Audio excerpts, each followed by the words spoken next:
이 우리의 모든 필요를 채워주신 하나님을 신뢰하고 의존하고 감사한다면서 이 구약 백성들이 이 만나의 신앙으로 살아가는 거고 동일하다고 했어요. 이 만나의 특징이 뭡니까? 날마다 날마다 날마다 날마다 하늘에서 내가 노력해서 얻은 게 아니에요. 우리가 살아가는 게 우리가 애쓴다고 주님이 뒤에도 얘기할 거죠. 우리가 염려한다고 키가 자란다든지. 예, 예. 제가 염려가 많았나요? 제가 좀 키가 크죠. 옛날 기준으로 지금은 될 것도 아니에요. 그럼 뭐 염려한다고 되는 게 아니란 말이죠. 그냥 우리는 모두 사실 하나님이 창조주로서 우리를 다스리고 그 은혜 가운데 살아가고 있다는 것을 신뢰할 때 우리가 이 일용할 양식의 기쁨을 고백하며 살아갈 수 있을 것입니다. 그리고 이 만나에서 깨달아지는 게 굉장히 많아요. 이 일용할 양식하고 이 영적 의미가 통하는데 이 만나의 신앙으로 살아간다는 게 뭐라 했어요? 염려에서 해방된 삶을 산다는 거예요. 두려움에서 해방된 삶을 산다는 거예요. 여러분 염려하고 두려워해봐야 그 특징이 뭐라 했어요? 사단이 우리에게 염려와 두려움을 자꾸 심어주는 목적이 뭐예요? 우리를 이상하게 만드는 거예요. 하나님의 백성으로 합당하게 살지 못하도록 자기만을 위해서 살도록 유혹하고 우리를 넘어뜨리는 것이 염려와 두려움이고 이 염려와 두려움의 주된 특징이 뭡니까? 과장되게 다가오는 거예요. 여러분 별것도 아닌 게 그렇게 하잖아요. 막상 닥치면은 그 적하고 마주대할 때는 아무것도 아니거든요. 근데 그 전에 왜 이렇게 속으로 막 염려하고 두려움 이렇게 염려는 또 염려를 낳고 꼬리에 꼬리를 물고 두려움도 그렇죠. 굉장히 크게 다가오고 하는데 막상 이렇게 하면 아닌 거예요. 또 감수할 수 있는 건 감수할 수 있고 극복할 수 있는 것도 있고 그냥 피해가는 것도 있을 수 있고 또 이걸 통해서 더 선을 이루시는 하나님 이걸 우리가 믿기 때문에 우리가 염려와 두려움에 빠지지 않는 것이죠. 제가 별로 좋아하는 분은 아니지만 그 조윤기 목사님 추천하셨죠? 네. 조윤기 목사님 그 예는 참 좋다 이렇게 생각해요. 하나님 우리의 아버지시고 이렇게 이끌어 가시는데 우리가 배를 타다가 풍랑을 만나서 뒤집어져도 우리 전능하신 하나님 그걸 잠수함으로 만들 수 있죠. 믿습니다. 제가 말투를 흉내 못 내겠어요. 믿습니다. 뭐. 네, 우리가 그런 염려와 두려움 있잖아요. 하나님을 정말 믿는다면서요. 염려와 두려움이 있다면요, 내 안에 하나님이 없다는 증거일 수도 있어요. 하나님이 있다면 염려와 두려움에서 벗어나요. 또 하나님이 우리로 한 몸 삼아준 교회로 산다는 것을 아는 사람, 지체로 살아간다는 걸 아는 사람, 하나님이 가장 기뻐하시는 예배자의 모습이 한 몸으로 살아가는 것을 아는 사람들은 어디에서 벗어날 수 있을까요? 이 광야의 백성이 만나를 통해 훈련하겠죠. 탐욕에 빠지고 축적의 삶에 빠지죠. 자기만을 위해서 쌓아두면 어떻게 됩니까? 그 다음 날이 되면 여지없이 썩어버려요. 그날 하나님께서 공부하심을 믿고 나를 위해서 또 우리 또 지체들을 위해서 돌보면서 살아가는 것이 하나님이 기뻐하시는 삶. 돌봄과 나눔. 이를 위해서 되게 중요한 게 있어요. 우리 추수감사절을 지냈지만 이 자족하는 거죠. 적정 수준에서 우리가 만족하고 주님의 돌보심을 신뢰하고 멈추고 그리고 감사할 때 저는 이 탐욕과 축적의 삶에서 극복해서 우리가 어느 순간 좀만 이상하면 자기를 섬기고 염려와 두려움에 빠지면 자기를 섬기고 이 만몬을 숭배하게 됐어요. 재물을 숭배하게 됐다. 이걸 기준으로 인색하고 이걸 기준으로 어떤 일도 못해요. 자기만을 위해서 살아가요. 여기서 깨치고 나가요. 어떻게 보면은 고린도 그 후서에 보면 마게도니아 성도들이 그랬다고 했어요. 힘에 친하게 자원하는 하나님께서 이 다른 사람들을 돌보는 것을 은혜로 여기게끔 하는 것을 여기고 그 은혜에 참여하는 것에 마음을 다하여 참여하는 그런 삶이 가능한 것이죠. 이게 다 어디에 기초해 있습니까? 십자가 은혜에 기초해 있습니다. 하나님이 우리의 아버지 되심이 기초해 있으며 또 그분이 우리를 일용할 양식을 주시는 분으로 믿어요. 만나의 믿음으로 살아갈 때 가능한 것이죠. 이렇게 우리는 하나님만을 섬기는 것이죠. 더 이상 염려, 두려움 이런 걸로 우리의 삶이나 우리가 해야 될 일을 묶어두지 말고 담대하게 나갔으면 좋겠습니다.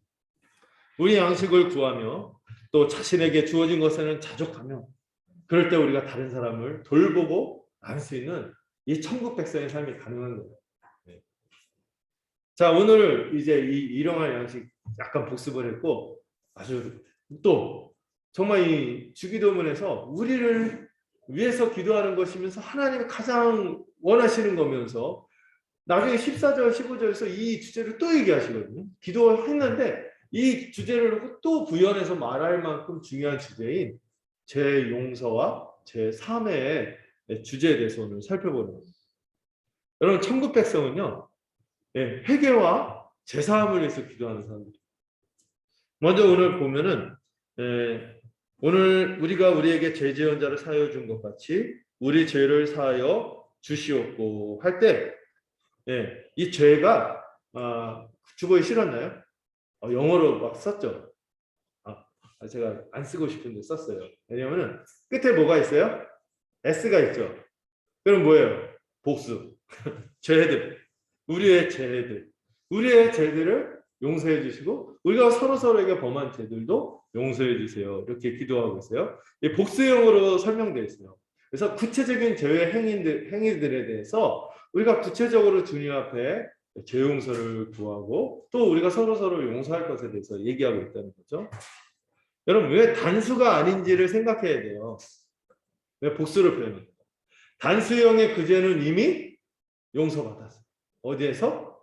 예수님을 믿고 그분의 십자가 보혈을 의지해서 이 형벌 대속의 죽음을 당하신 주님 덕분에 우리에게 더 이상 정죄할 것이 없어요. 그 죄는 이제 더 이상 없습니다. 이 단수형의 그 죄는 이미 우리가 용서받았어요. 이미 그런데 여기서 구하는 건 뭐예요? 십자가 죄사함의 은혜가 영단번에 치러졌는데 주님 아직 부족한 것 같아요. 그래도 죄를 용서해 주세요. 이게 아니에요. 이미 받았어요. 단수형으로 그 죄는 받았고 용서받았고 이미 그 죄사함을 받은 성도가 이후에 지을 수 있는 그런 연약함으로 또 약간 가끔 불의 무기가 되기도 하고 해서 이 짓는 죄들에 대해서 늘 주님의 은혜를 구하며 용서를 간구하라고 이 죄들에 대한 용서를 구하라는 기도가 이 기도인 거죠. 이걸 좀 예를 들어서 설명하자면 여러분 그 베드로가 주님 그 십자가에서 우리를 위해서 죽으시기 전날 밤 유월절 만찬할 때 그때 만찬할 때 그 예수님 발을 씻어줬잖아요. 그러니까 베드로가 항상 그 약간 주님을 너무 사랑하다 보니까 과해. 그래서 저한테는 그리하실 수 없습니다. 막 이래요. 지금 뭐라고 그래 해주면 어우 감사합니다 이랬는데 그렇게 그리할 수 없습니다. 그러니까 야 너 나 이 그 발 안 씻으면 너 나하고 상관없어. 하니까 베드로 갑자기 급졸아갖고 주님 그럼 저를 아예 목욕을 시켜주세요. 그러니까 주님이 이거 뭐든 극단적이죠 베드로는. 그러니까 주님이 뭐라고 하니까 이미 목욕한 자는 발만 씻으면 됩니다. 네. 이게 아마 우리가 이미 받은 큰 제사함을 받은 이 목욕 이거고 우리가 그 다음에 우리가 필요한 게 뭐예요? 주님 앞에서 이미 그런 결정적인 제사함을 받은 자로서 일상의 우리의 구체적인 죄들을 주님 앞에 고백하고 또 그 연약함을 의뢰하고 또 우리가 서로를 의지하면서 발을 씻고 살아가야 된다는 것을 깨닫게 하는 본문이죠. 그 의미에서 이 제사함의 그 기도를 제사함을 간구하는 기도를 하는 거예요. 복수죠. 구원과 관련되지 않는 성도의 일상적인 회개를 뜻한다고 말할 수 있어요. 여러분 결정적인 회개가 있다 그랬죠. 주님 앞에 터닝 포인트 회심하는 회개가 있어요. 돌아서는 비용 계산하고 주님 앞에 주대심을 고백하고 그분에게 맡기는 그 회개가 있고 일상의 회개가 또 있습니다. 우리가 주님 앞에 민방위처럼 그 장소만 옮긴 게 아니라 그 십자가 그늘 위 그리스도의 은혜의 자리에 들어가기만 한 것이 아니라 그 나라에 합당한 백성으로서 주님의 기뻐하시는 뜻대로 거룩하게 살아가야 되는 거잖아요. 그러면 그렇게 살기 위해서 우리가 이 죄와 싸우는 것은 여전히 주님이 완전히 오시면 다 완전히 성화되겠지만 그 전에는 우리가 이 발을 씻는 과정이 필요한 것이죠. 일상적인 회개가 되게 중요해요. 어떤 분들은 구원파 비슷한 믿음을 가서 한 번 회개했으면 됐지 뭐 하면서 일상에서 우리가 어떤 지체한테 실수하고 잘못하고 막 이렇게 하는 것에 대해서 아무렇지도 않은 것처럼 내로남불 이렇게 돼버리면 더 큰 일이죠. 다른 사람은 이렇게 막 잘 보면서 자기 자신 그런 거 할 때 돌아보지를 못하는 거예요. 그것도 하나의 영적인 질병이거든요. 여기서 씻어야 돼요. 무좀 걸렸다니까요. 씻으세요. 무좀이 걸리고 각질이 생기고 이렇게 저 요즘에 그 병이 걸려서 이제 발 관리를 잘해야 된다. 발 관리를 잘해야 된다. 이게 뭐 이렇게 늘 이렇게 항상 주님 앞에서 정결하고 일상적인 회개가 따라야죠.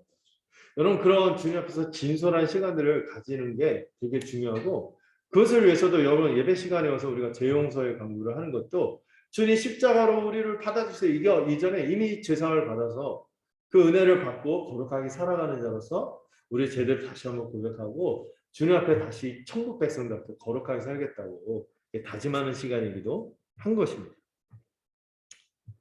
어쨌든 여기서 구체적인 제 행위들을 사해달라고 강구하는 것이 이 기도인 거죠.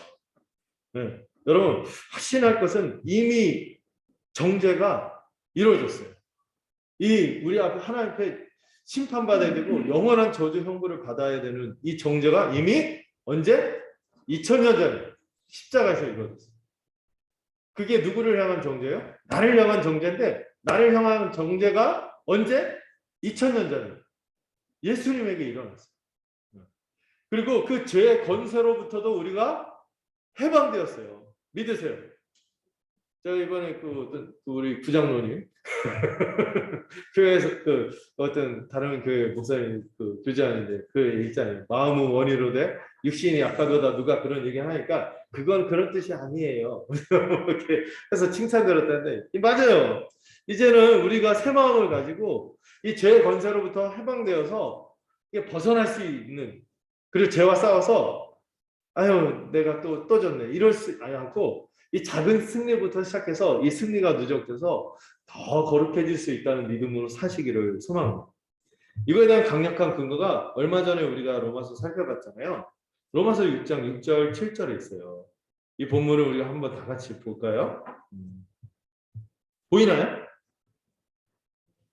네. 약간 이게 시간차가 있네요. 배구도 하는데.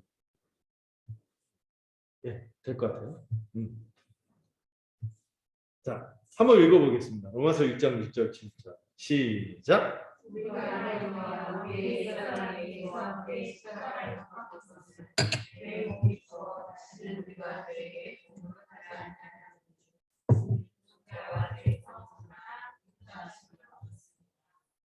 여러분 이미 이 영단번의 제사함으로 말미암아 우리가 이 기도를 할 때 주님이 이 제때 나를 안 받아주면 어떡하지? 날 용서해주지 않으면 어떡하지? 내가 혹시 구원에서 탈락될 수 있을까? 이런 생각은 절대 하지 마세요.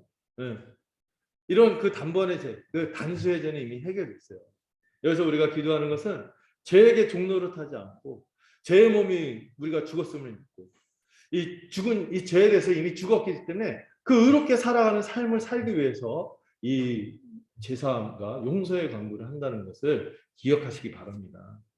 근본적으로 우리가 해방된 존재로서 더 천국 백성답게 살기 위해서 이 기도를 하는 거예요.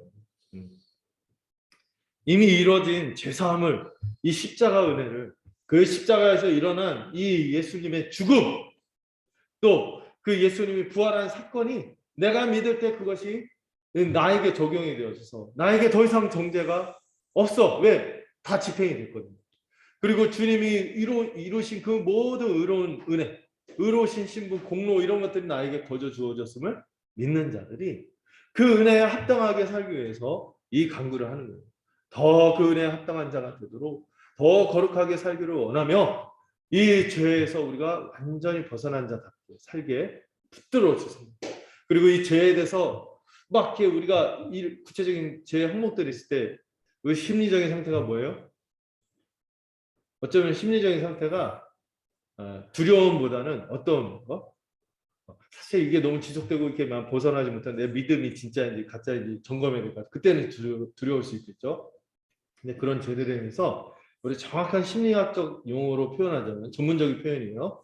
그런 죄들이 있을 때 우리의 심리적 상태 전문 용어로 쪽팔리다. 이건 청백성답자 하고 떨치고 일어나지. 떨치고.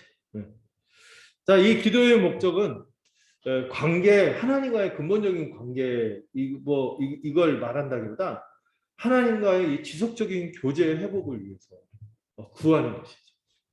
관계는 여러분, 예, 물론 예, 우리 가족은 말로는 족보를 끊겠다 하는데 족보를 끊을 수 없잖아요. 뭐 족보에서 파겠다 하는데 말로만 호적에서 파겠다 이렇게 하지만 실제로 못해요.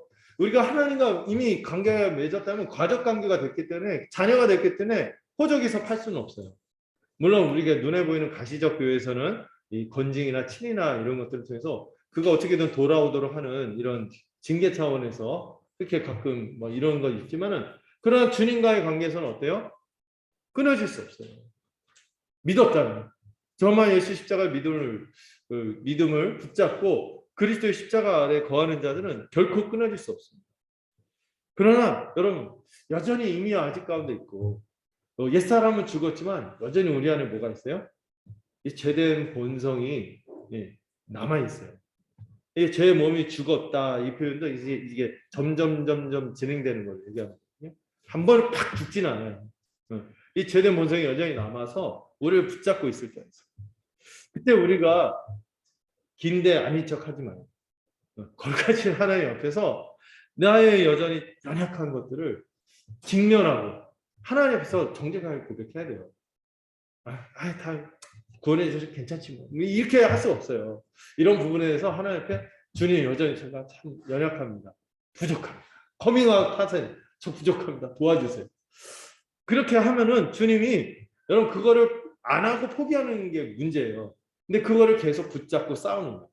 매일 죄를 회개하고 사죄의 은총을 구하는 가운데 주님이 우리를 만지신다니까요. 고쳐나가신다니까요. 네. 죄인이지만 우리가 의인이지만 여전히 죄인이에요. 루터가 말한 거죠. 그러나 예수 그리스도께서 우리의 의사세요. 명의세요. 응. 응. 제가 최고의 병원이 뭔지 몰라서. 어쨌든 최고의 의사예요. 그 분야에서는 이분을 따를 수가 없어요. 우리를 바꿔가실 거예요. 성령으로 말미암아 우리가 그분의 인도하심에 마음을 열고 순종하기만 한다면은 우리를 바꾸실 거라는 거죠. 그러면서 동시에 우리가 생각할 것은 우리가 이미 이 결정적인 제사함을 받았지만 죄는 여전히 우리에게 심각한 영향을 끼칠 수 있다는 것도 경각심을 가지며 생각해야 합니다. 물론 그리스도로 말미암아 누리는 이 근본적인 화평은 절대 깨어지지 않아요. 이건 깨질 수가 없어요. 그러나 하나님 그 영광스러운 분을 알아버렸잖아요. 그리스도의 영광을 봐버렸잖아요. 네. 그 영광을 보고 그 찬한 은혜를 맛봤는데 다시 이전에 그 시궁창 같은 삶. 제가 옛날에 막 똥통 비유를 들었죠. 옛날 그 퍼셋이 화장실 빠졌던 그리고 전 군대에서 막 폈던 그걸로 돌아간다고 생각하기도 싫은 것이죠. 여러분 있잖아요. 어떤 끔찍한 어떤 부모가 자기 자녀 큰 아들이 자살을 했는데 그 자살한 딸 사용한 총을 그 둘째한테 생일 때 선물을 줬다는 거예요. 어떤 그 정신 분석이 사례집에서 있는데 여러분 우리가 그런 정성을 아니 우리 주님이 그 죄 때 끔찍하게 그 십자가에서 죽으셨는데 그걸로 내가 구원받았으면 아는 사람이 다시 그 주님을 죽게 한 죄를 내가 또 그것을 재현하고 또 이렇게 한다고요? 정서적으로 이런 충격이 있어야 돼요.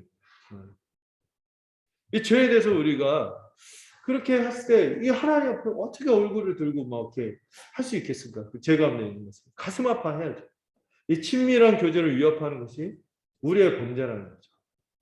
이번에 그 로마서에도 얘기했지만은 로틴이래. 마음이 급해서 마틴 존스가 그런 예를 들지 않았어요? 마치 우리가 그 구원을 받았음에도 불구하고 죄를 짓는 것은 국법을 어기는 것은 아니지만은 우리가 사랑하는 아내나 정말 사랑하는 사람을 배신하는 행위와 마찬가지 아니죠. 국법을 어기면 심판이 임하지만은 우리가 그렇게 한다고 뭐 영원한 지옥 심판을 당하고 형벌을 당하는 건 아니지만 정말 이 받은 은혜를 생각할 때 너무 수치스럽고 오히려 국법을 어기는 게 낫지 그렇게 하는 거는 견딜 수가 없는 거예요. 우리가 그런 관계가 아니잖아요. 주님과. 이러면서 이 교제를 위협하는 것이 우리의 죄인 것을 기억하며 우리가 신자들이 구원 못 받을까봐 지옥 갈까봐 이 죄를 꺼려하고 두려워하는 것이 아니라 이 하나님과의 이 영광스러운 친밀한 교제를 알아버린 우리가 어떻게 다시 이전으로 돌아가기 이런 마음으로 우리가 죄와 싸우는 것이죠. 여러분 이 하나님과의 교제가 상실하면 어떤 징후와 증상들이 나타나는지 우리가 생각을 해봐야 돼요. 어느 순간 이 죄가 익숙해지고 죄를 이렇게 진짓하면서 그냥 대충 넘어가고 하면 어떻게 되는지 아세요? 점점 마음이 식어져요. 하나님을 깊이 사랑하지 않게 돼요. 하나님에 대한 사랑이 예, 약간 그 있잖아요. 원래 정말 저는 그 우리가 슬퍼요. 요즘에 그 어떤 결혼 관계에 대해서 너는 너 나는 나 이런 식으로 나이가 들수록 자기 스스로의 영역을 정해놓고 잠도 절대 같이 안 자고 뭐 경제 생활이나 이런 것도 전혀 논의가 없고 그냥 이렇게 살아가는데 이렇게 마치 그 쇼이노 부부처럼 식어지는 게 아니 그 악한 세상의 흐름이라고 생각해요. 더 마음과 마음을 나누고 그 누구보다도 의지가 되는 전우로서 우리가 서로 살아가야 되는데 그렇게 안 되면 슬픈 거 아니겠어요? 여러분 우리가 어떤 죄가 있다면 하나님과의 관계가 그렇게 될 수 있다는 사실이 얼마나 슬프겠어요. 형식은 유지하고 있어요. 예배 시간이 나와요. 그게 어떤 순서를 맡아서 할 수도 있어요. 또 어떤 이렇게 심지어 리더도 할 수 있어요. 심지어 막 이렇게 이런 여러 가지 경건한 생활이 루틴하게 이 규칙적인 삶이 몸에 젖은 분들은 그 자율 뭐죠? 자기 규율이 강한 사람도 있어요. 이런 사람들은 스스로 이렇게 잘할 수도 있어요. 근데 중요한 건 뭐예요? 정작 하나님을 사랑하고 내 안에서 속사람이 새로워지는 것들은 어느 순간 중단될 수 있다. 이게 참 무서운 겁니다. 형식은 유지하고 있는데 생생한 은혜를 못 누리는 거예요. 예배 시간에 그런 표현이 있거든요. 예언서 중에 예배를 신산스럽게 여긴다 이렇게 있어요. 아주 그냥 지겨운 거. 아유 또 루틴하니까 그냥 해야 되는 거. 때우는 이런 시간이 될 수 있다는 거죠. 점점 하나님께 영광을 돌리는 예배가 기대가 안 돼요. 의무가 되는 거고 그냥 견디는 시간이 되고 하나님께 순종하는 것이 기쁜 일인데 여기서 마음이 떠나가게 되고 가치 있게 여기지 않게 되는 것이 죄가 갖는 무서움입니다. 현상적으로 개인적인 말씀 묵상이 없어질 거예요. 그냥 그 공식적으로 하는 것들을 하지만은 정말 주님의 임재와 주님과의 교제를 누리기 위해서 그분 앞에 머물기 위해서 그분의 뜻을 헤아리기 위해서 이 말씀을 생각하고 하는 시간들이 없을 때가 점점 사라지는 거예요. 그러니까 근데 저는 뭐 공적인 거 이렇게 의지해서 이렇게 같이 하고 주님의 은혜를 누리는 건 너무 중요한데 어떤 개념은 사람들 앞에 나서서 얘기를 해야 됩니다. 그래서 말씀 보는 이게 굳어지기 시작하면 무서운 겁니다. 사람들 앞에서 이렇게 나와서 말해야 되고 말 안 하면 창피하니까. 그런 의미에서 제가 제일 무섭죠. 제 직분자들이 제일 그 경각심을 가지고 생생한 교제를 누리기 위해서도 이렇게 해야 돼요. 어떻게든 하나님과의 긴밀한 소통, 교제 이게 있어야 돼요.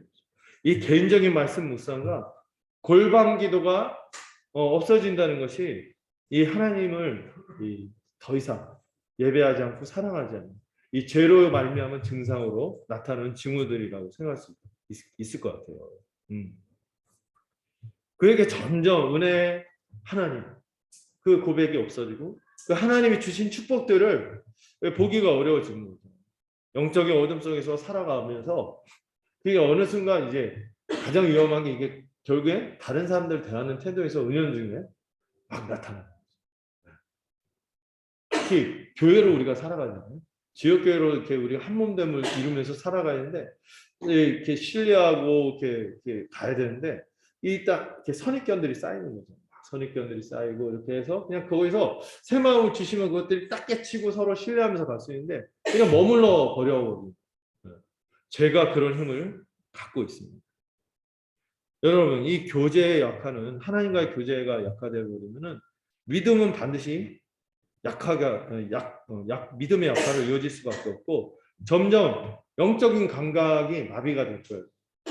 전에는 믿음으로 담대하게 주님 앞에 결단하고 주님 앞에 힘있게 살아갔던 이런 모습들이 점점 사라지고 점점 근자타 신앙이라고 해요. 옛날에 이렇게까지 했어. 옛날에 이렇게까지 했어. 근데 지금 뭐 하냐고 지금. 이렇게 돼버린 거죠.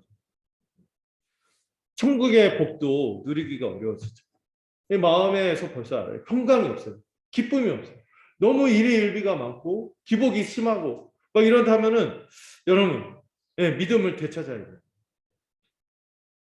이렇게 평강과 기쁨이 없어지면은 반드시 그는 그 삶의 모습이 염려에 빠지게 됐어요. 그리고 믿을 건 역시 하나님이 아니라 나야. 내가 단독적으로 믿을 게 없잖아요. 그러니까 내가 뭐 어떤 수단이나 열심히 해갖고 벌어들이는 재화, 재물 이런 것들을 의존하게 되는 거예요. 그래서 이제 거의 그 삶의 내용이 불신자와 방불한 삶이 펼쳐질 수밖에 없고 결국에 딱 들여다보면 자기만을 위한 삶을 살고 있다는 것을 알게 되는 거죠. 몰두하게 되는 거예요. 죄는 이런 힘을 갖고 있습니다. 그래서 이 죄를 떨쳐요. 그래서 하나님과의 교제로 들어가요. 당연히 이런 삶은 교회적인 삶과 지체와의 관계로 영향을 끼칠 수밖에 없죠. 교회의 사명에 관심이 없어요. 형제의 사랑에 무관심하고 변질되게 되어 있습니다. 그저 자기에 대한 염려, 자기 것을 이렇게 지키려는 축적의 이 보호 본능, 막 이런 것들로 가득 차서 어떤 것도 시도하지 못하는 그런 사람이 되겠죠. 뭐 가정생활, 세상에서 신자로서 살아가는 삶도 마찬가지 아니겠습니까? 점점 이게 불신자 같은 성도답지 않은 모습이 자꾸 나타나고 있게 되는 거죠.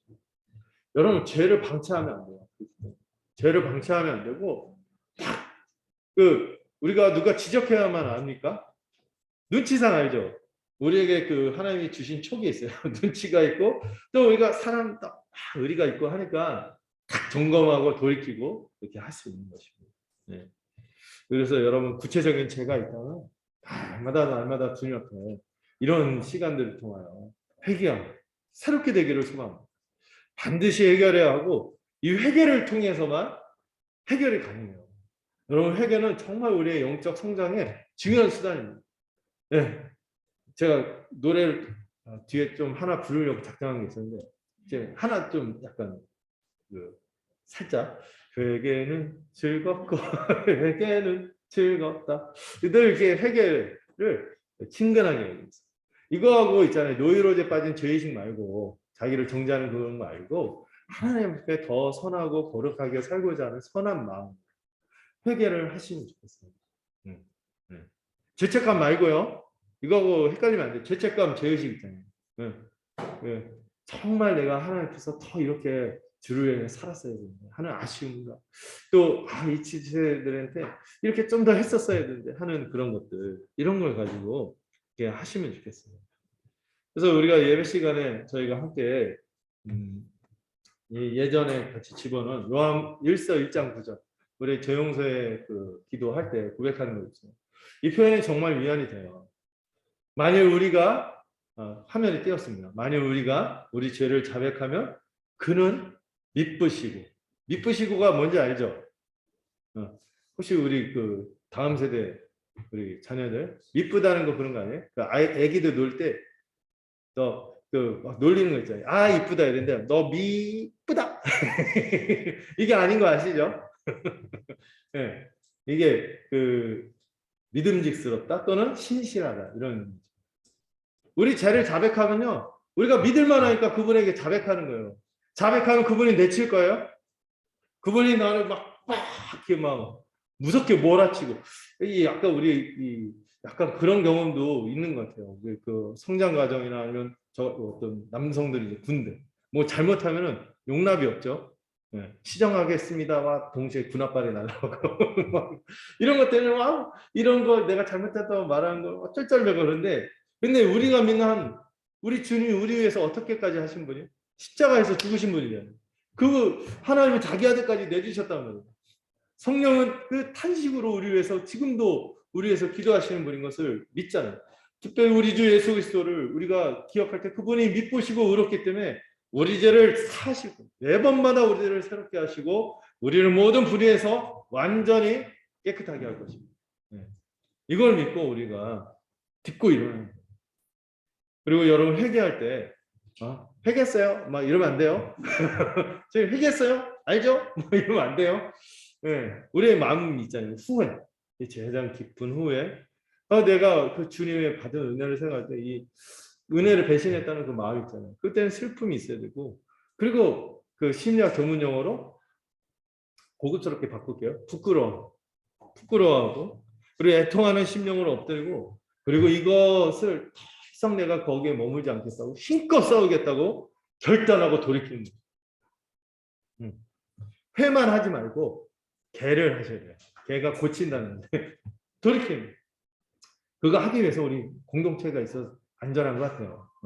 다 이렇게 우리가 그 의리와 눈치 그리고 일단 공동체 이렇게 다 했을 때 우리가 이렇게 해야겠구나 하면서 이제 깨닫게 되겠죠. 점검하게 되겠죠. 이렇게 하나님의 용서와 회복을 힘입어서 우리가 점점 하나님 나라 백성답게 믿음, 순종으로 나아가는 것입니다.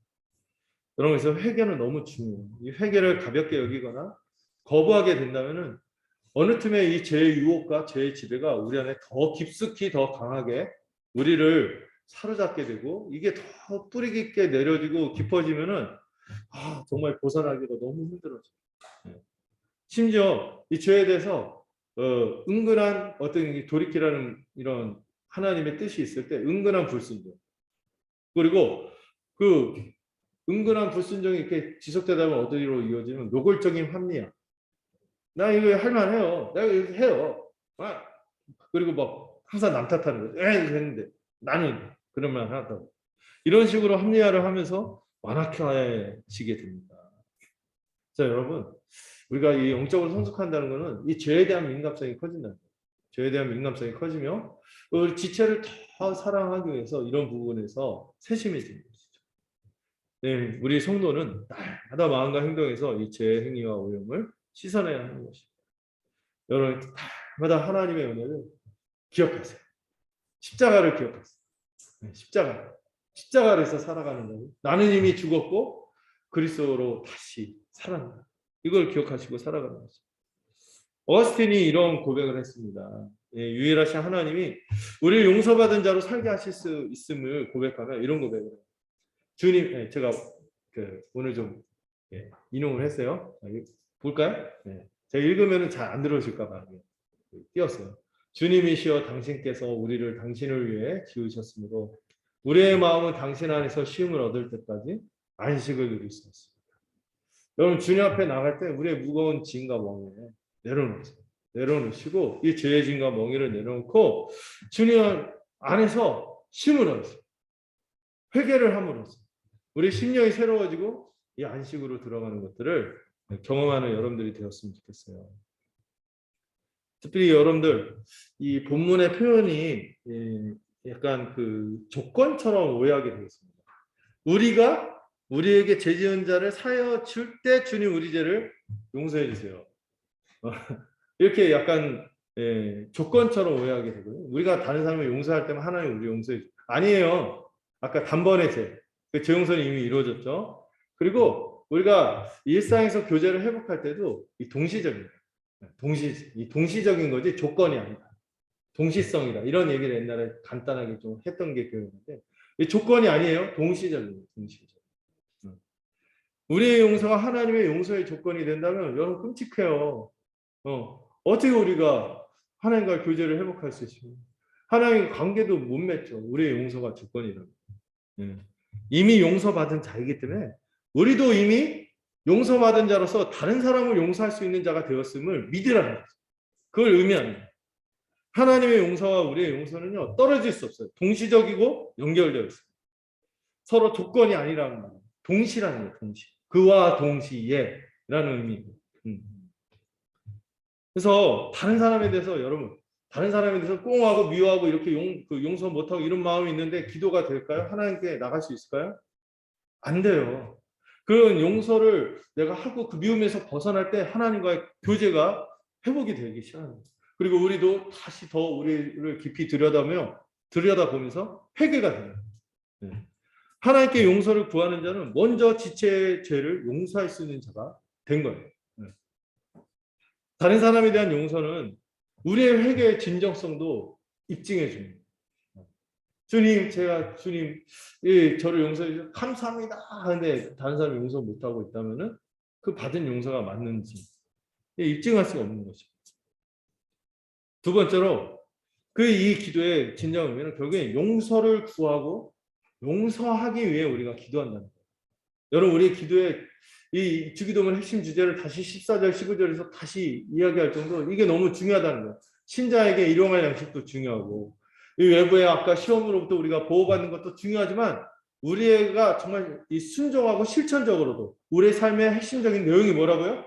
용서를 구하며 용서를 하기 위해서 우리가 기도하는 게 너무 중요합니다. 세상은 이게 불가능한데 우리는 된 자들이 있죠. 되는 자들이죠. 이 기도의 의미는 자신의 구체적인 죄들에 대해서 정말 그 감추지 말고 드러내지 말고 정말 이렇게 다른 사람을 향하여 용서를 구하고 용서하는 데 나가도록 결단하는 기도가 이 기도입니다. 구체적인 죄는 날마다 회개하며 용서를 구하는 것이죠. 그 성공회라는 교단이 있잖아요. 이 성공회라는 교단은 이 그 예배 형식이 있고 기도문이 딱 정해져 있어요. 그래서 그 성공의 기도서라는 예식서가 있습니다. 근데 거기에 참 좋은 그 고백문이 있어요. 이런 표현이 있어요. 내가 마땅히 해야 될 것을 하지 않은 것을 주님 회개합니다. 내가 마땅히 하지 말아야 했을 것을 했던 것들을 주님 회개합니다. 여러분 이렇게 생각할 때 우리가 정말 회개하지 않을 수가 없어요. 여러분 주님 앞에서 우리가 마땅히 해야 될 것들이 정말 산상수훈만 좀 들여다 조금만 봐도 너무 많은데 정말 회개할 게 너무 많다는 거죠. 마땅히 하지 말아야 되는데 주님이 기뻐하지 않는데 우리가 하고 있는 것들이 얼마나 많습니까? 이런 것들에 대해서 여러분 우리가 회개하죠. 회개하고 더 주님이 우리의 양심을 비추고 우리의 심령을 새롭게 할 때 거룩한 삶이 가능한 것이죠. 말에서 여러분 말이 되게 중요해요. 말에서 우리가 혹시 막 함부로 막 하거나 또 어떤 사람 말에 대해서 우리가 영향받는 것도 우리가 생각을 해봐야 돼요. 상처를 너무 자주 받는 것도 문제가 있죠. 상처를 주는 것도 문제죠. 이 말에서 또 행동, 생각, 마음 여기 이르기까지 이렇게 우리가 깊이 들여다볼 때 하나님이 기뻐하시는 선하신 뜻이 있는데 그 일상에서 우리의 그 하나님의 목적에 맞게 살아가고 있고 그것이 대부분 우리 지체를 위해서 살아가는 것인데 그게 맞나? 내 영에 가는 관계에서 혹시 비틀려지고 이렇게 어그러지게 했던 내가 해야 되는데 안 하지 말아야 되는 거 하는 또 이 부분도 있죠. 사명 주께서 맡긴 사명들 있어요. 해야 돼요. 사명을 위해서는 내가 이렇게 희생을 감수해야 되고 안 하려고 이런 부분들이 있다면 회개해야 되는 거죠. 그래서 이 기도는요, 이 용서, 제사 이것을 위한 서원의 결단이다 이렇게 설명합니다. 서원이고 결단이에요. 청원이기도 하지만 간구하는 것이기도 하지만 결단이기도 하다는 거예요. 서원이라는 거죠. 하나님 우리 죄를 용서해 주시옵소서. 그와 동시에 우리도 우리에게 죄 지은 자들을 용서하겠습니다 하는 결단이라는 거죠. 죄 용서를 빈다면은 그 사람은 다른 사람의 죄를 용서하려 하는 자일 때 죄 용서를 빌 수 있게 되는 거죠. 이거는 앞에 기도들하고 비슷해요. 하나님 나라를 구하는 건 그 의미가 뭐예요? 서원이라 했어요. 하나님 나라가 임하고 그 통치가 임할 때 제가 순종하겠습니다. 이 서원이에요. 결단이죠. 일용할 양식을 구하는 건 뭐예요? 더 이상 내가 염려와 두려움에 사로잡히지 않고 탐욕과 자족의 삶에서 벗어나서 돌봄과 자족과 나눔과 감사의 삶을 살겠습니다. 이런 서원입니다. 하나님을 의존하고 신뢰하겠다는 서원입니다.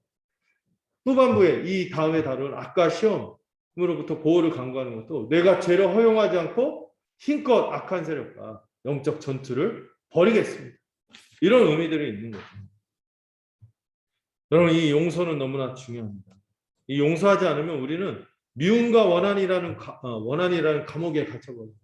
그리고 스스로를 고문해요. 이 자기 파괴적인 감정은 우리를 자기도 모르는 사이에 점점 이상하게 만들 뿐만 아니라 완전히 망가뜨려고 합니다. 정상적인 사고가 안 돼요. 정상적인 관계 영위가 안 되고 어느 틈엔가 분열을 획책하고 있고 그 막 정치를 하고 있다니까요. 여러분 우리가 좀 어린아이가 됐으면 좋겠어요. 하나님 나라 백성으로서 정치하지 맙시다.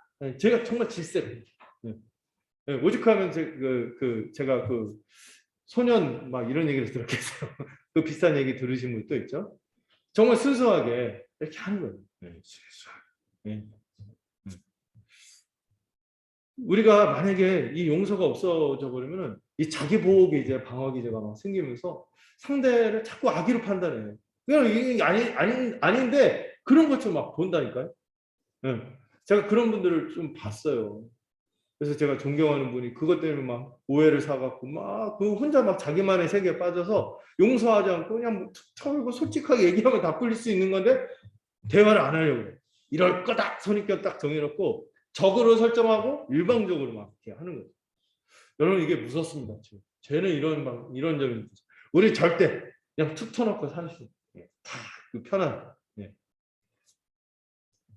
이 자기 파괴적인 감정에서 벗어나고 우리를 망가뜨리는 이 용서하지 않는 죄. 또 용서를 구하지 않고 그냥 이렇게 대충 이렇게 하는 것들. 이거 뛰어넘어야 돼요. 그러나 제가 참 편하게 말하는 것 같아요. 저도 한때 이 용서의 문제 때문에 잠을 못 이루고 막 이렇게 하고 얘기할 때 은근 그 사람이 떠오를 때 하면은 노골적으로는 안 좋게 얘기 안 하죠. 근데 은근 살짝 키스. 그래서 이게 하면서 툭 치고 넘어가고 치고 빠지고 하면서 이만하면 내 이미지를 지키면서 이렇게 했다. 그럼 바보 같은 거죠. 네. 네. 저는 참 존경하는 그 이영 목사님이 그 얘기한 게 마음에 늘 와닿거든요. 너 미워하지 않고. 이것 때문에 내가 이렇게 하는데 이게 주님이 우리에게 주신 몫이잖아요. 미워하지 않고 내가 좀 아프고 막 그렇게 하더라도 이렇게 풀고 가자. 네. 주님 주신 마음이 그거잖아요. 신자로서의 양심. 그거잖아요. 네. 여러분 근데 세상은 이거 절대 이해 못합니다. 이렇게 사는 방식을 이해할 수가 없어요.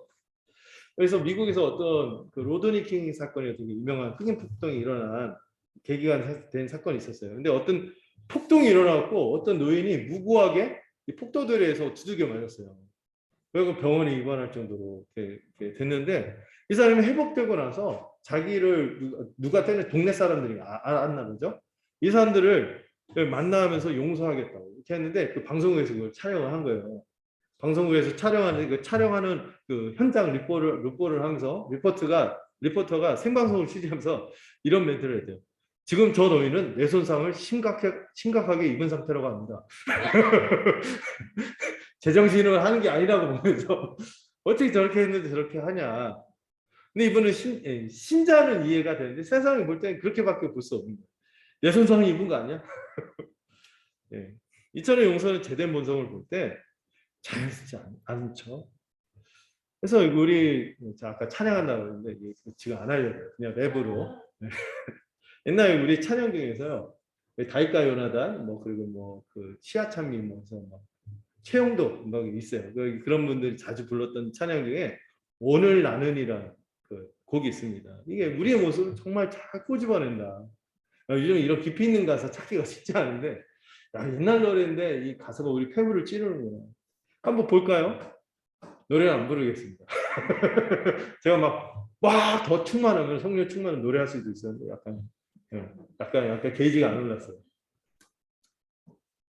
근데 그냥 랩으로 하기도 좀 내가 먼저 손 내밀지 못하고 아시죠? 들어봤나요? 내가 먼저 용서하지 못하고 감사합니다. 내가 먼저 웃음 주지 못하고 이렇게 머뭇거리고 있네. 저 음치예요. 그가 먼저 손 내밀길 원했고 그가 먼저 용서하길 원했고 그가 먼저 웃음 주길 원했네. 나는 어찌된 사람인가. 여기 좀 고음이라서 좀 낮춰서 오 강교한 나의 입술이여 오 옹졸한 나의 마음이여 왜 사랑을 말하면서 왜 나의 마음은 화해를 말하면서 왜 내가 먼저 젖을 수 없는가 왜 내가 먼저 손해볼 수 없는가 다시 원래음으로 나는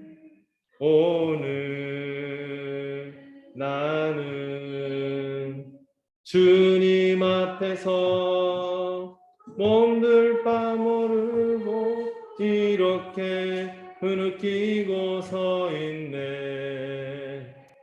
어찌할 수 없는 이 마음을 주님께 맡긴 채로. 우리가 새 사람이 되었는데 왜 이렇게 머뭇거리고 이 몸둘 바모로 그냥 흐느끼고만 있을까요? 그냥 어찌할 수 없는 이 마음을 주님께. 근데 마지막이 중요한 것 같아요. 우리 이 어찌할 수 없는 마음을 어떻게 해야 돼? 주님께 맡기세요. 그러면서 회개하고 돌이키고, 주님, 우리의 주님이시고 우리가 그분의 백성이라면 우리 안에 뭐가 생길까요? 새 마음이 생길 거예요. 칼빈은 이렇게까지 얘기해요. 우리가 다른 사람을 용서하지 않으면 우리도 용서하지 마소서라는 이 간절한 결단이 이 기도에 담겨 있는 것이다. 우리가 다른 사람을 용서하지 않으면 우리도 용서하지 말아주세요 하는 간절한 결단이, 거룩하게 살고자 하는 결단이 이 기도에 들어있다는 아주 귀한 통찰이죠.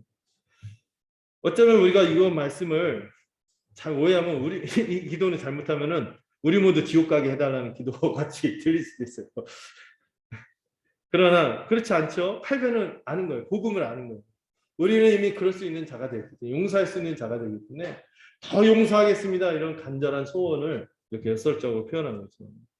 이미 우리는 용서할 마음과 능력을 그리스도로부터 받았습니다. 칼빈은 지금 이렇게 말하는 거예요. 우리가 그리스도를 닮은 모습이 되도록 저를 변화시켜 주세요. 그리스도께서 제게 하셨던 일을 저 역시 지체를 위해 하고 싶습니다. 주님이 저에게 하셨던 일을 저도 지체에게 하고 싶습니다. 이렇게 서원하고 결단하는 거라는 거죠. 우리가 용서할 때마다 주님의 용서를 더욱 크게 누리며 살아가게 될 거예요. 하나님의 용서는 용서받은 자를 용서하는 자로 변화시키거든요. 마태복음 6장 14절 15절 한번 읽어볼까요? 너희가 사람의 잘못을 용서하면 너희 하늘 아버지께서도 너희 잘못을 용서하려니와 너희가 사람의 잘못을 용서하지 아니하면 너희 아버지께서도 너희 잘못을 용서하지 아니하시리라. 여러분, 우리 주님의 용서를 그 큰 은혜를 더 누리는 방식이 뭐라고요? 우리가 서로 용서, 사랑할 때 우리의 존재를 더 한껏 누리며 우리가 주님 안에서 영광스러운 형상이 되었음을 정말 스스로 인식하며 살아갈 수 있게 되는 거죠. 아주 이제 훌륭한 목사님이 이렇게 설명했어요. 있잖아요. 너희가 잘못을 용서하면 하나님이 용서하지만 용서하지 않으면 용서하지 않는다. 이거는 법정에서 판사가 판결하는 그런 표현이 아니라는 거예요. 어떤 표현이라고요? 가정에서 아버지가 자녀들에게 하는 말. 아버지로서 주님은 우리가 서로 용서하고 화목할 것을 원하기 때문에 우리를 막 관계를 끌어버리고 지옥 보내겠다 판결, 이게 아니에요. 우리 한 몸으로 불렀잖아요. 주님의 한 백성이 되었잖아요. 그렇기 때문에 우리가 용서하지 않으면 나도 너와 구제를 하기가 어렵다, 막 이런 얘기를 하시는 거라는 거예요. 너를 받아들이기 어려워, 너 용서해야 돼 하고 간절히 그 형제들이 화목하기를 바라고 사랑하기를 바라는 그 부모의 심정으로 이 말씀을 하는 것이에요. 10분 동의가 돼요. 이 하나님의 용서를 받은 사람의 특징이 뭐냐고요? 회개입니다. 그리고 새 마음으로 살아가는 것이죠. 이 제사함을 받고 용서받은 사람은 성령의 능력이 부어져요. 은혜를 받아서 새로운 존재가 됩니다. 이 용서를 받고 새롭게 된 자는 반드시 다른 사람을 용서하게 돼 있어요. 여러분, 하나님이 주신 사랑의 본질 결국이 뭔지 아세요? 사랑 거창하게 막 이런 거 있지만은 가장 근본적이고 기초고 본질은 용서예요, 용서.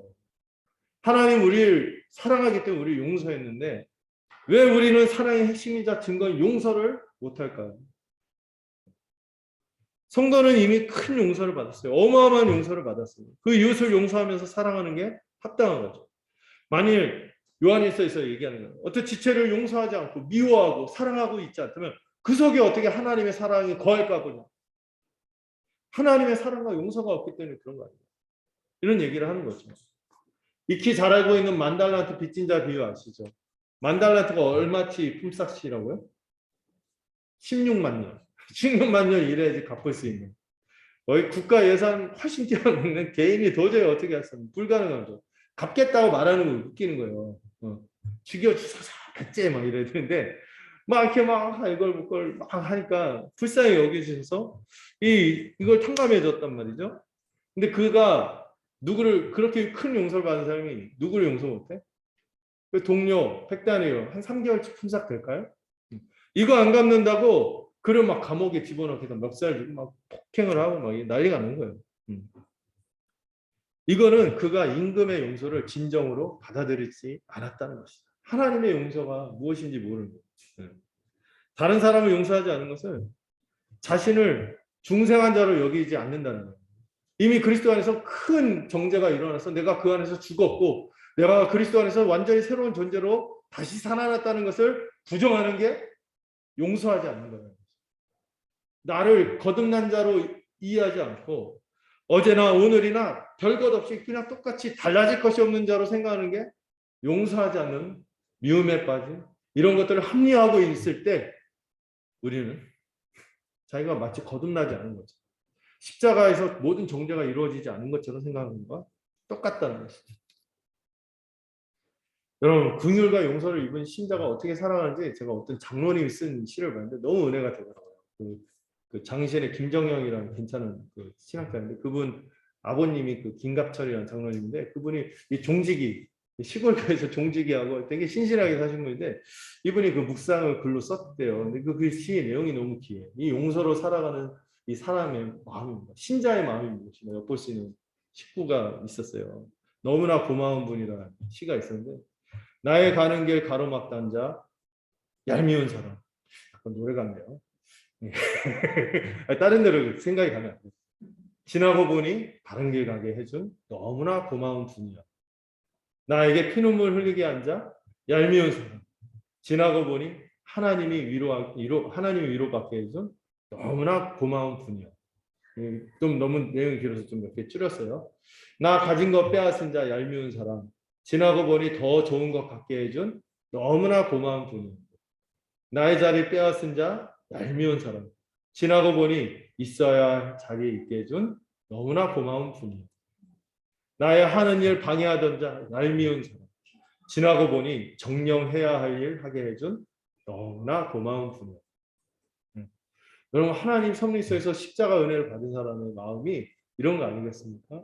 요셉이 그 종살이 옥살이로 이어지는 그 혹독한 삶에서 그가 진정 하나님의 백성으로 모든 가족이 회복되던 순간이 언제예요? 가족들이 서로 눈물을 흘리면서 그 지난날의 과오를 털어버리고 그리고 그들이 서로 재용서와 삼은 이 화해가 이루어질 때 그 창세기 마지막에 왜 그렇게 보여주냐. 이게 진정한 하나님의 백성이라는 거예요. 이 용서가 이루어지는 현장이 천국이 이루어진 현실입니다. 우리의 원래 모습은 무자비한 형들 같을 수도 있어요. 미움과 시샘과 시기와 이 어찌할 줄 모르는 이 감정에 빠져서 어떻게 할 수 없는 자들을 하나님은 신실하게 자기의 종을 통하여 고난을 당하게 하시고 그 고난의 대속을 통하여 우리를 진정으로 화목하게 하는 이 큰 일을 우리에게 베푸신 것입니다. 그러므로 여러분 우리는 교회로서 함께 저 용서를 위해 기도하는 자들임을 기억하십시오. 우리는 개인의 죄뿐만 아니라 교회에 다른 사람의 죄가 있을 때 그 사람 그냥 낙인 찍고 정죄하고 제끼고 하는 게 아니에요. 그 우리 공동체의 죄로 받아들이고 함께 죄 용서를 위해서 기도해야 됩니다. 죄는 공동체 전체에 영향을 끼쳐요. 개인의 삶은 개인의 삶으로 끝나는 게 아니에요. 공동체로 연결이 됩니다. 그랬을 때 우리가 공동체로서도 이 죄에 대해서 정죄하고 나쁜 사람이다 손가락질하는 것이 아니라 왜 그런 죄를 잘하게 두었는지, 왜 그런 결과가 나타나게 했는지, 왜 그를 도우려고 했는지 안 하는지, 왜 제재하지 못했는지 돌아봐야 하며 자신의 죄로 여기며 슬퍼하는 것이죠. 교회는 이 지체의 죄나 전체 교회의 죄를 함께 자기 짐처럼 여기기 때문인 것입니다. 형제들아 사람이 만일 무슨 범죄한 일이 드러나거든 신령한 너희는 온유한 심령으로 그러한 자를 바로잡고 너 자신을 살펴보아 너도 시험을 받을까 같으리라. 너희가 짐을 서로 지라 그리하여 그리스도의 법을 성취하라. 우리가 이 부분에서 함께 짐을 지는 공동체로 사는 것이죠. 서로 한 몸이고 정죄하기에 앞서서 공동체로 함께 그 사람이 연약함과 죄를 품고 그 돌이키도록 애쓰고 그 온유한 심령을 잃지 않고 오래 참고 사랑으로 또 이렇게 도와줘야 됩니다. 연약하거나 실족한 다른 지체를 볼 때 마치 자기는 선자처럼 막 나는 그런데 그렇지 뭐 걔가 그렇지 뭐 이렇게 할 수는 없어요. 이거는 이런 자세는요 아무것도 되지 않았는데 마치 된 것처럼 여기고 교만한 것이죠. 정죄만 할 수 없어요. 가족이기 때문에 서로 함께 짐을 져야 하는 것입니다. 그런 짐을 지고 우리가 함께 살아가는 방식이 무엇입니까? 이거는 이 교회 안에서 서로를 용서를 주고받도록 이 건면하는 자연스러운 문화, 이 분위기를 우리가 만들어야 돼요. 자리를 잘 세련되게 하고 정지하고 있잖아요. 여런 건징의 사적 권고와 공적인 건징이 되었잖아요. 어떤 사람을 막 정지하고 찍어내려고 하는 것이 아니라 그 사람을 위하고 얻고자 하는 마음으로 위화감을 주지 않고 위협감을 주지 않고 이렇게 하는 것이죠. 이 교회는 또 이 지체에 제가 있을 때 은폐만 하고 몰래 정죄만 하는 것이죠. 이걸 드러내고 같이 함께 이거를 해결하기 위해서 애쓰는 것이 교회인 것입니다. 그럼 믿는 것은 주님이 교회를 다스리시잖아요. 우리를 다스리죠. 우리의 머리됨을 믿지 않습니까? 그러면 반드시 이 주님께서 회복시켜주는 은혜를 허락해 주시고 여러분 죄는 계속 놔두면 하나님과의 교제도 단절시키지만 지체들 간의 이 관계도 단절시킵니다. 하나님과의 교제를 단절할 뿐만 아니라 지체들과의 교제를 끊어버리는 이것이 죄입니다.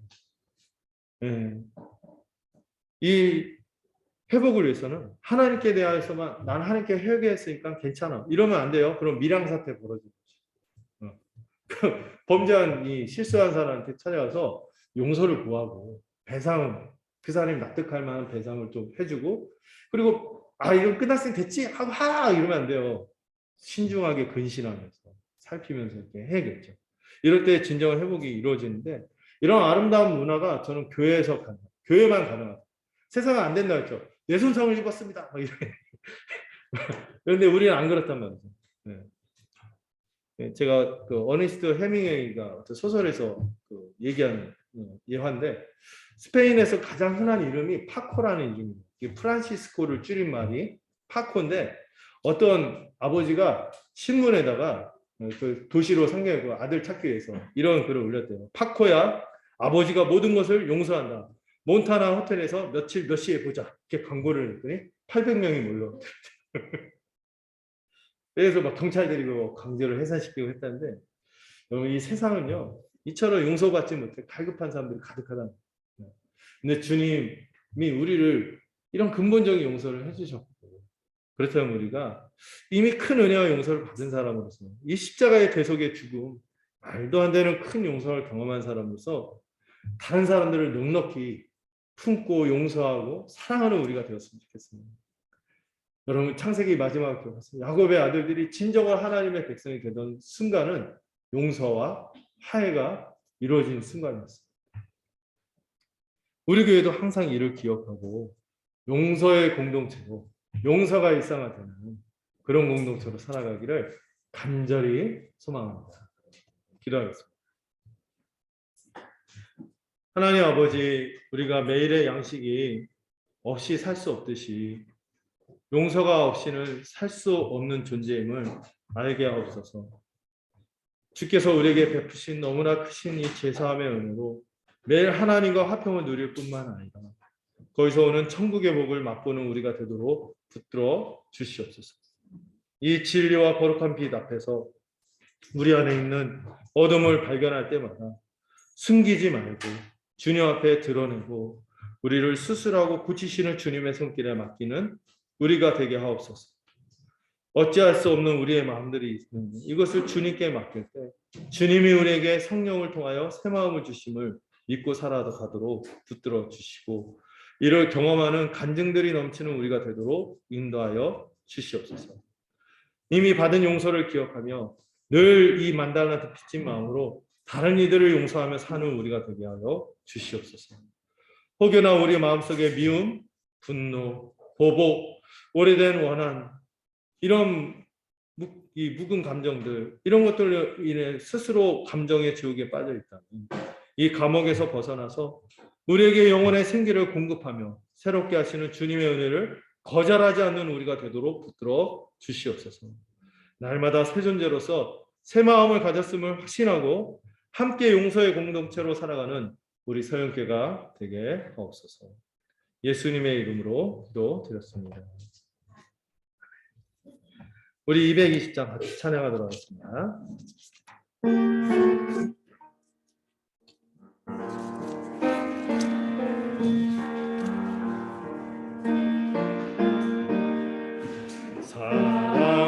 사랑하는 주님 앞에 형제자매 한자리에 크신 은혜 생각하며 즐거운 찬송 부르네. 내 주